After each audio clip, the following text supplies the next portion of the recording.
जय हिंद साथियों, फिर से एक बार आप लोगों को जेपीएससी विद अमन की क्लास में स्वागत है।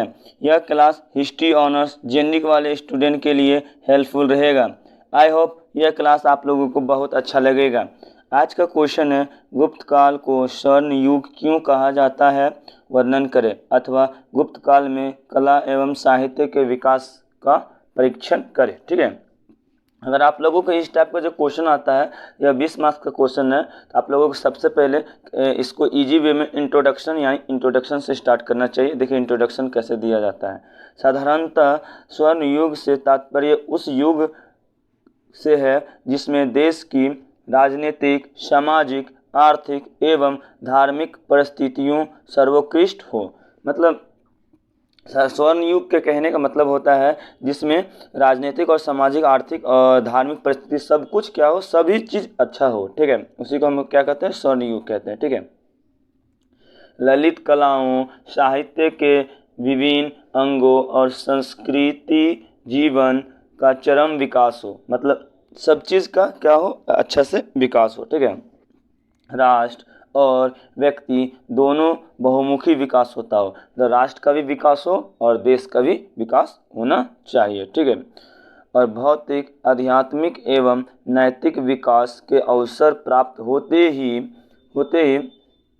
देश धनाधन पूर्ण एवं संपन्न रहता है। मतलब धनाधन्य पूर्ण एवं संपन्न रहता है। मतलब इसका कहने का मतलब होता है देश जो है ना, एकदम सब कुछ सही रहेगा। ठीक है, धर्मांधता और धार्मिक दोष के स्थान पर सहयोग, सद्भावना और उदारता की भावनाएं प्रसारित होती है।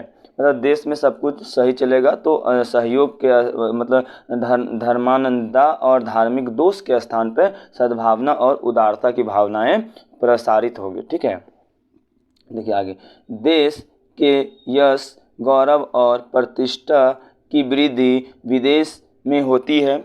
स्वर्ण युग के उपयुक्त लक्षण आंशिक रूप में गुप्त काल में पाए जाते हैं। आंशिक रूप में कहाँ पाए जाते हैं, गुप्त काल में पाए जाते हैं। ये सब जितना भी लक्षण बताए हैं सब किस में पाया जाता है, तो गुप्त काल में पाया जाता है। ठीक है, गुप्त काल में, और स्वर्ण युग इसीलिए इसको कहा जाता है। ठीक है, स्वर्ण युग के उपयुक्त लक्षण आंशिक रूप में किस काल में पाया जाता है, गुप्त काल में पाया जाता है।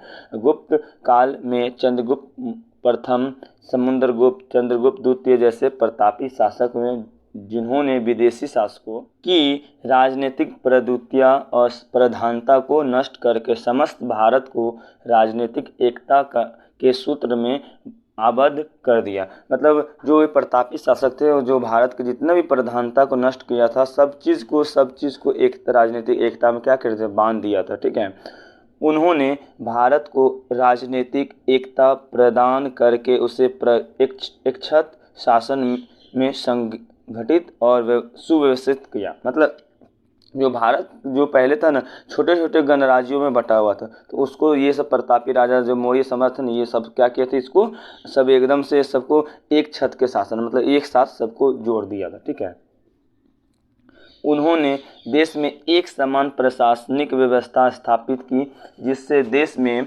शांति व्यवस्था और सुरक्षा स्थापित हो पाए।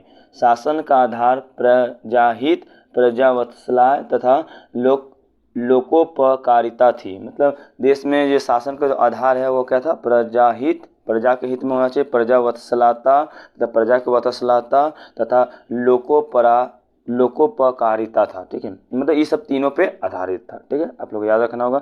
आगे देखिए,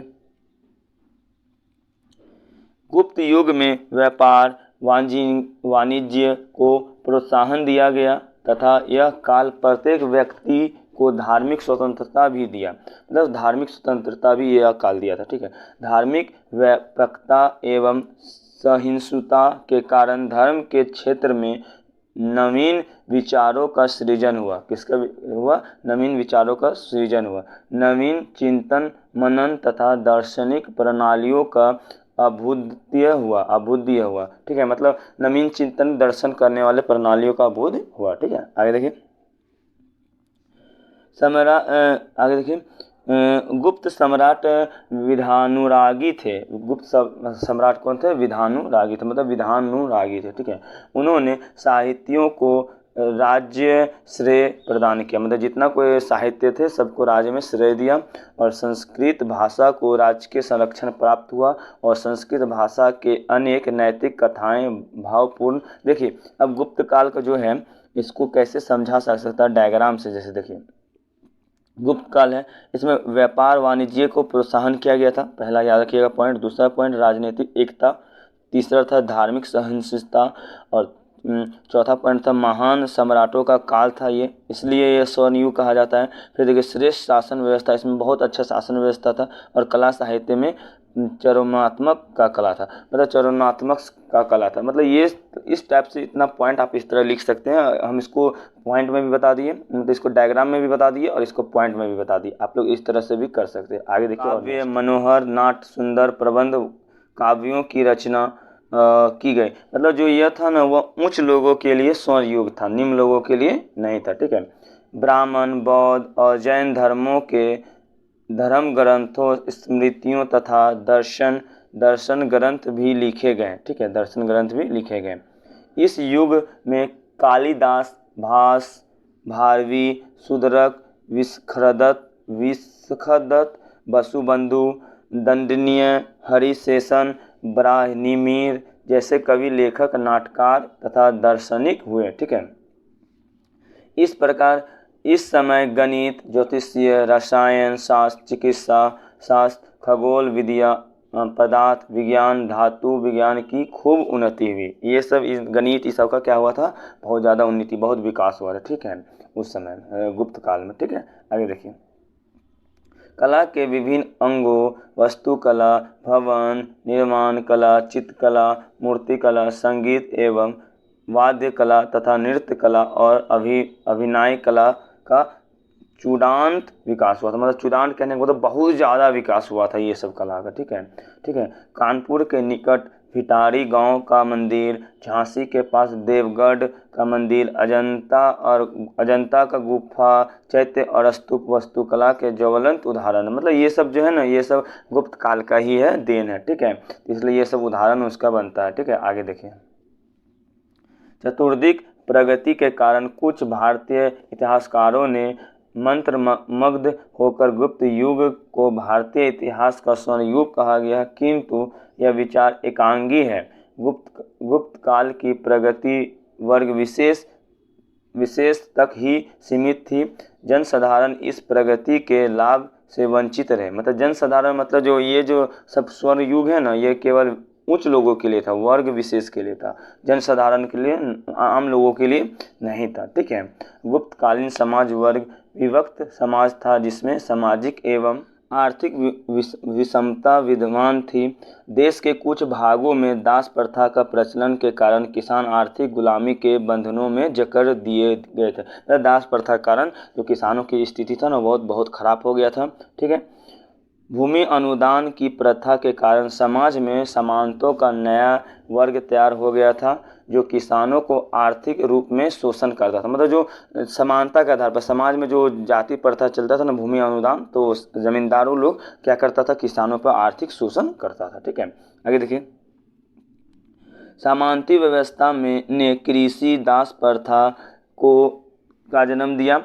किसानों की स्वतंत्रता जारी रही और वह बंधुता मजदूर की स्थिति में आगे गए। मतलब किसान का जो स्वतंत्रता था लेकिन वह लोग बंधुता के अंदर में काम करते थे, किसी के अंदर में काम करते थे, लेकिन वह उसको मतलब उसको अच्छा तरह से उसका स्थिति नहीं बताया गया है ये स्वर्ण युग में। ठीक है, आगे देखिए उनका भविष्य भूमि के हस्तांतरण के साथ दूसरे के हाथों में हस्तांतरित होने लगा। मतलब उसका जो जमीन है ना दूसरे के हाथों में जाने लगा था। ठीक है, आगे देखिए भूमि का अनुदान प्राप्त करने वाले व्यक्तियों को अपनी भूमि का बंदोबस्त करने का अधिकार प्राप्त था, जिसके फलस्वरूप किसानों की दशा दयनीय हो गई थी। क्या हो गई थी? दयनीय हो गई थी। ठीक है, आप लोगों को याद रखना है।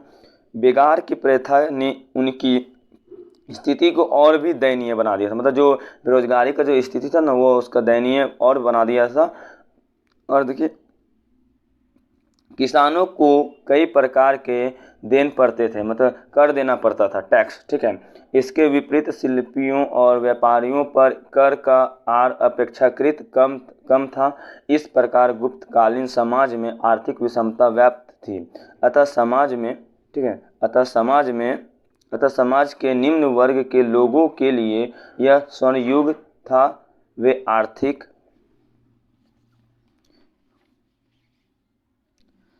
काव्य, मनोहर, नाट्य, सुंदर प्रबंध, काव्यों की रचना की गई। मतलब जो यह था ना, वह उच्च लोगों के लिए स्वर्ण युग था, निम्न लोगों के लिए नहीं था, ठीक है। ब्राह्मण, बौद्ध और जैन धर्मों के धर्म ग्रंथों, स्मृतियों तथा दर्शन ग्रंथ भी लिखे गए, ठीक है, दर्शन ग्रंथ भी लिखे गए। इस युग में कालिदास, भास, भारवी, शूद्रक, विस्खदत्त, वसुबंधु, दंडनीय, हरिशेषन, ब्राह्मणिमीर जैसे कवि, लेखक, नाटककार तथा दार्शनिक हुए, ठीक है। इस प्रकार इस समय गणित, ज्योतिषीय, रसायन शास्त्र, चिकित्सा शास्त्र, खगोल विद्या, पदार्थ विज्ञान, धातु विज्ञान की खूब उन्नति हुई। ये सब, इस गणित, इस सब का क्या हुआ था, बहुत ज़्यादा उन्नति, बहुत विकास हुआ था, ठीक है, उस समय गुप्त काल में, ठीक है। आगे देखिए, कला के विभिन्न अंगों, वास्तुकला, भवन निर्माण कला, चित्रकला, मूर्तिकला, संगीत एवं वाद्य कला तथा नृत्य कला और अभिनय कला का चूड़ांत विकास हुआ था। मतलब चूड़ांत कहने को तो बहुत ज़्यादा विकास हुआ था ये सब कला का, ठीक है, ठीक है। कानपुर के निकट भिटारी गांव का मंदिर, झांसी के पास देवगढ़ का मंदिर, अजंता का गुफा, चैत्य और स्तूप वास्तुकला के ज्वलंत उदाहरण। मतलब ये सब जो है ना, ये सब गुप्त काल का ही है, देन है, ठीक है। इसलिए ये सब उदाहरण उसका बनता है, ठीक है। आगे देखिए, चतुर्दिक प्रगति के कारण कुछ भारतीय इतिहासकारों ने मंत्रमुग्ध होकर गुप्त युग को भारतीय इतिहास का स्वर्ण युग कहा गया, किंतु यह विचार एकांगी है। गुप्त काल की प्रगति वर्ग विशेष तक ही सीमित थी। जनसाधारण इस प्रगति के लाभ से वंचित रहे। मतलब जनसाधारण, मतलब जो ये जो सब स्वर्ण युग है ना, ये केवल उच्च लोगों के लिए था, वर्ग विशेष के लिए था, जनसाधारण के लिए, आम लोगों के लिए नहीं था, ठीक है। गुप्तकालीन समाज वर्ग विभक्त समाज था, जिसमें सामाजिक एवं दास के दमन चक्र में पीस रहे थे, ठीक है। दास के दमन चक्र में क्या कर रहे थे, पीस रहे थे, ठीक है। देखिए आगे, गुप्त काल में आर्थिक हास्य के लक्ष्य भी प्रकट होने लगे थे। रोमन साम्राज्य के साथ व्यापारिक संबंध टूट जाने के कारण अब व्यापार उतना लाभदायक नहीं रहा था, ठीक है। व्यापार की शिथिलता के कारण नगरों का पतन होने लगा और कई नगर उजड़ चुके थे। आम व्यवहार के सिक्के के कारण व्यापार का ह्रास प्रारंभ हो गया था। गुप्त नरेश ने सोने के सिक्के का प्रचलन बढ़ने से रोजमर्रा की व्यवहार में आने वाले, ठीक है, रोजमर्रा के व्यवहार में आने वाले, ठीक है, आने वाले सिक्कों की कमी थी, ठीक है। सिक्कों की क्या आने लगी, कमी आने लगी, ठीक है। मतलब जो हमारे लिए सोना का सिक्का बना देगा तो फिर सोना का सिक्का चलेगा, नहीं चलेगा, इसी मतलब था। और पश्चिम जगत के साथ व्यापारिक संबंध में शिथिलता आ जाने के कारण सौदागरों एवं दस्तकारों का देश में एक भाग एक दूसरे भाग में आना जाना बंद हो चुका था। सोना के सिक्का के कारण एक दूसरे में भाग में आना जाना हो चुका था। अब देखिए, गुप्त काल का पतन का कारण बताते कैसे हुआ था। देखिए, गुप्त काल है, इसका जो था नगर का पतन का कारण, ठीक है। पतन कैसे हुआ था, व्यापार की स्थिरता हो गया था, आर्थिक विषमता हो गया था, किसानों पर दयनीय स्थिति था, व्यवसायिक सिक्कों का था, फिर ये पुरुषों की प्रधानता हो गया था। ये सब डायग्राम बनाकर नारी का शोषण हो रहा था, भोग विलास हो रहा था, दास प्रथा हो रहा था, शूद्रों की दयनीय स्थिति। मतलब ये है गुप्त काल का पतन करने का कारण, ठीक है। आप लोगों को समझ में आ गया होगा। अब आगे देखिए, इनमें आर्थिक समस्या इनके बीच में भी विद्यमान हो गई, ठीक है। और गुप्त काल में सामाजिक विषमता भी विद्यमान थी और महिलाओं की अवस्था में उत्तोड़ ह्रास होता गया और उन्हें संपत्ति के दर्जे में रख दिया गया। क्या रख दिया गया, संपत्ति के दर्जे में रख दिया गया था, ठीक है। आगे उन्हें शिक्षा एवं संपत्ति के अधिकार से वंचित कर दिया गया और समाज में पुरुषों की प्रधानता के कारण नारी शोषण एवं दमन स्वाभाविक हो गई। ये पतन के कारण है, ठीक है, स्वाभाविक हो गया था, ठीक है। अब देखिए, गुप्त काल में जातिवादी कट्टरता और जाति भेद पहले ही अपेक्षा तीव्र हो गया था, मतलब जातिवादी भी जो था, ठीक है। जाति के आधार पर शूद्र की दर निश्चित की जाती थी, मतलब शूद्र जाति को थोड़ा सा निश्चित, मतलब थोड़ा कम दिया जाता है, ठीक है, भाव, ठीक है। इससे समाज में तनाव और संघर्ष की स्थिति उत्पन्न हुई। उच्च वर्ग के लोगों ने धर्म का सहारा लेकर वर्णों पर आधारित सामाजिक व्यवस्था को कायम रखने का प्रयास किया। ऐसे वर्ण व्यवस्था से समाज में तनाव और विरोध का होना स्वाभाविक हुआ था। निसंदेह गुप्त काल में उच्च वर्ग के लोग सुखी एवं समृद्ध थे, मतलब उच्च वर्ग के लोग जो थे वो अच्छा से जीवन काट रहे थे तथा वे भोग विलास के जीवन व्यतीत कर रहे थे, मतलब एकदम मस्त मौला, ठीक है। और शूद्रों लोगों के लिए कठोर दंडीय विधान की व्यवस्था थी, मतलब एकदम कठोरता सा विधान व्यवस्था था, मतलब एकदम, ठीक है। अब इस क्वेश्चन का निष्कर्ष कंक्लूजन आप लोग देख लीजिए इजी में। देखिए, सच तो यह है कि उच्च वर्ग के लोगों के लिए इतिहास का प्रत्येक युग स्वर्ण युग ही होता है, किंतु जनसाधारण के लिए वह कभी भी स्वर्ण युग नहीं होता है, ठीक है। इसको लिख दीजिए, यहीं पे आंसर को आप लोग समाप्त कीजिएगा, आप लोग अच्छा से अच्छा मार्क्स मिलेगा। फिर मिलेंगे नेक्स्ट क्वेश्चन में, तब तक के लिए बाय बाय, टेक केयर।